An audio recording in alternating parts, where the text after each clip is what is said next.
çıkardı Mecnun'u zindanla. Özgürlük haykırıldı Kürdistan dağlarında.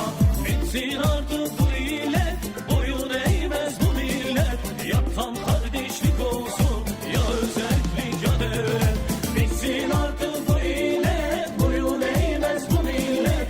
Ya tam kardeşlik olsun, ya özellik ya devlet.